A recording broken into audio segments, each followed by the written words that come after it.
Patterson, and she is going to be talking about the back table, us, timing, dinging, and the grammarian. So pay close attention because she's got a lot to share with us. Bonnie Patterson.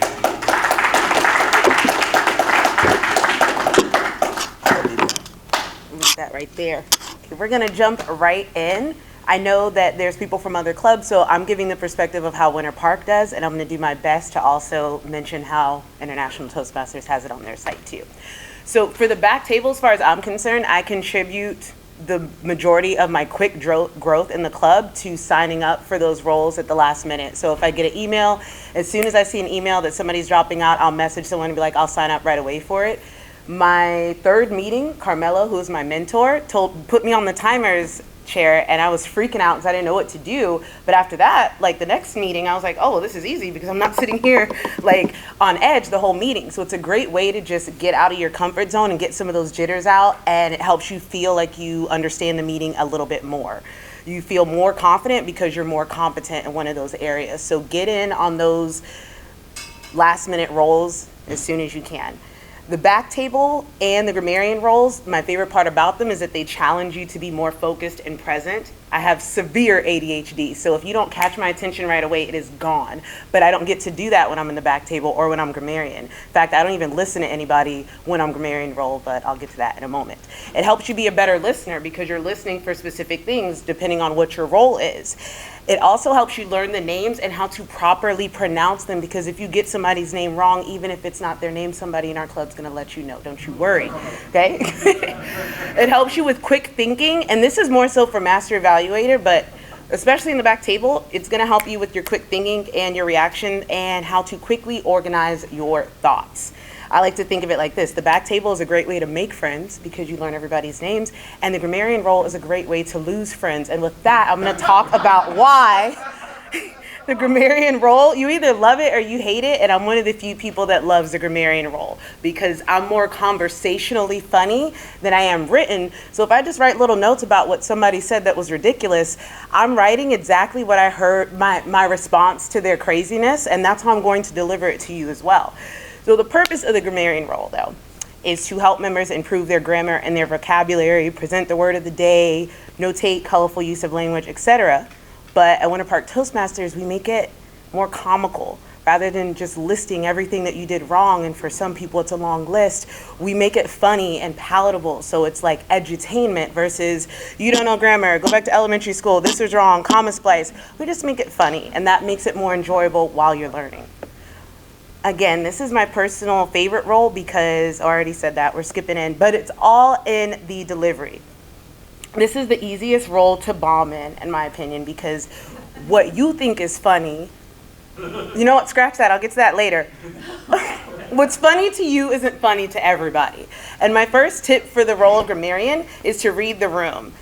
There's so many cultural differences, gender, age, just all sorts of things, and I may have something in my head that I want to say, but if I get up there and look around the room and I'm like, nobody's going to get this Cardi B reference, I'm going to keep this in my pocket for another day, right? So just read the room.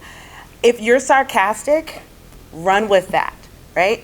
So for instance, if you're going to point out somebody's redundancy because they're repeating words, there's a double clutch or something like that, and it happens a lot when you're stumbling over words. So let's say somebody says, I sat there all alone by myself. If I was grammarian that day, I'd be like, Alex, that makes sense, because usually when I'm alone, I'm also by myself. So use that sarcasm. If it's your second language, it's definitely mine. Okay, another tip. I will get suggestions from people about what they think is funny, and I'll get a little note.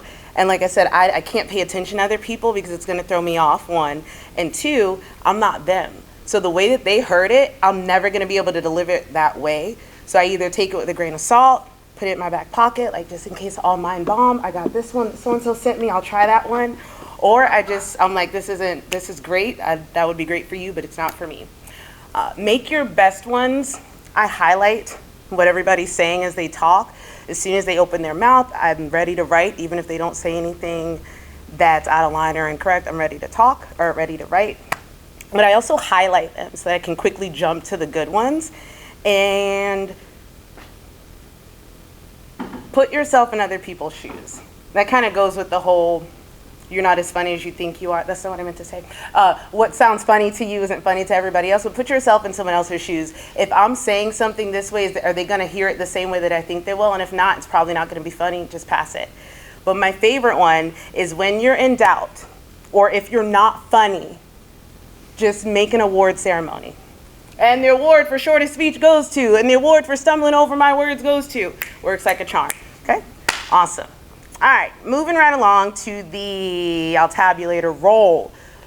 Here, your job is to track audible crutches, ahs, ums, double clutches. When I first started, I didn't know what they meant, but I'm like, what do you mean crutches and double clutches? So I'm Googling double clutch, but double clutch is not just the name of our band.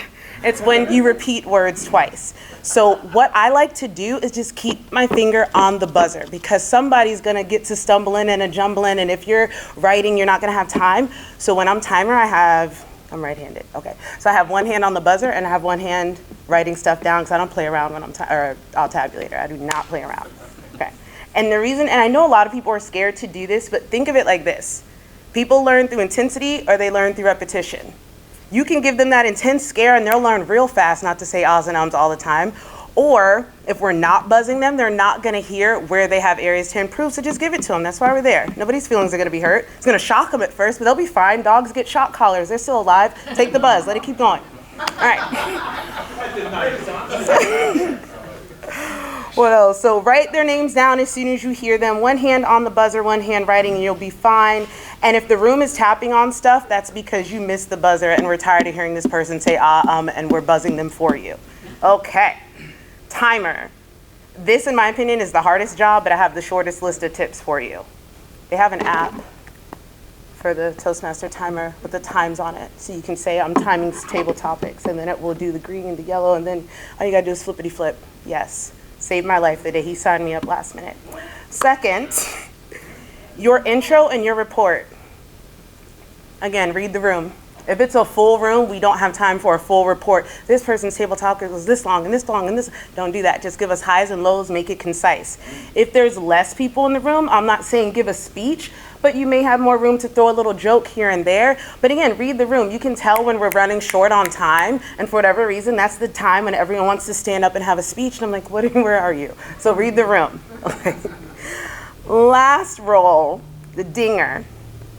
Where'd you go? I scrolled down to Carmela's notes I was taking. Okay. There's three main duties here. You're tracking the word of the day, you're backing up the altabulator in case they're not buzzing, and you're calling out dress code. You're supposed to give them a light little ding at 45 seconds so that they know. Sometimes that doesn't happen. Don't be afraid to ding people. Again, same concept with the altabulator, but I get more worked up about this, not calling people out for dress code. And I know that it's hard and it's awkward, so I'm gonna give you a couple tips on how to do that and why it's so important. Numero uno, as several Toastmasters said, we have standards for our club that are notorious, and we wanna keep them that way. We're not trying to make anybody feel bad, but it also just reinforces what you're getting into. Like, we take this club seriously. There's professional speakers here. We wanna teach you how to dress for success and not show up to places with baseball caps because you forgot what you were doing. But don't be afraid to do it. You kind of hold the line and you prevent awkward things from happening. And I have an awkward story for this. So I brought a friend to Toastmasters. He wore a polo. I told him to wear a jacket. He didn't, for whatever reason. Polo's not that big of a deal, whatever. And you're a visitor, so like they don't know. Someone pulled them aside and was not trying to be rude at all. They just asked, hey, do you have a jacket? If not, we'd love to pitch in and buy one for you. Did not go well with my friend. They never came back, but he had his own issues, but I know that was just like the icing on the cake. So imagine if you, whose role it is to call people out for dress code, does that, and then, hey, nobody else feels the need to go and have an awkward conversation with someone that never needed to happen. How about that? No, but also because you announced it in the beginning, you laid the law down, so there's no surprise there. So let's say it's a new member or a guest that's out of dress code. Personally, I would politely apologize. Like, I'm reading my report. Guest Rebecca, I'm so sorry. You look amazing today. However, our dress code is blah, blah, blah, blah. You could even just say, sorry, Rebecca, dress code violation, and leave it at that. You don't have to talk about anything. You don't have to say about how risque it is. You don't have to say about how we're professional. You don't have to say anything. You can just say, like, this is what it is, and keep it moving. For the sake of the presidents, just keep it moving. You don't have to go into detail because we get emails about stuff. Right, Mark? Awesome. Okay. If it's a current member, you can keep it funny and lighthearted, but I would just say be mindful of the time when you're doing these things. Sneakers, that was literally the next bullet point. It literally said sneakers, men need jackets, no t-shirts, etc. And so if you are in doubt and you don't know what our dress code is, just ask. But Blake gave it to us in the beginning, but you can always just ask when in doubt. Sneakers. Okay. And for all of these roles, grammarian, back table participants, arrive early. As it has been said, you could lose your role. Okay, you show up ready to do grammarian, somebody who loves doing grammarian has slid into your chair and they're not getting up. I've seen it happen before.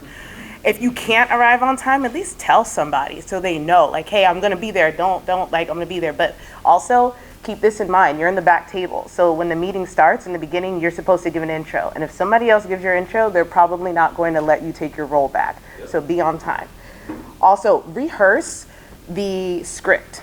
Because even though it's pretty straightforward, I was looking at the tabulator one, and it's so long and redundant. Not redundant, but it's pretty wordy. You can probably chop it up. And get a roster and share it with the back table. You guys will all be best friends. You know how to read and write and spell people's names.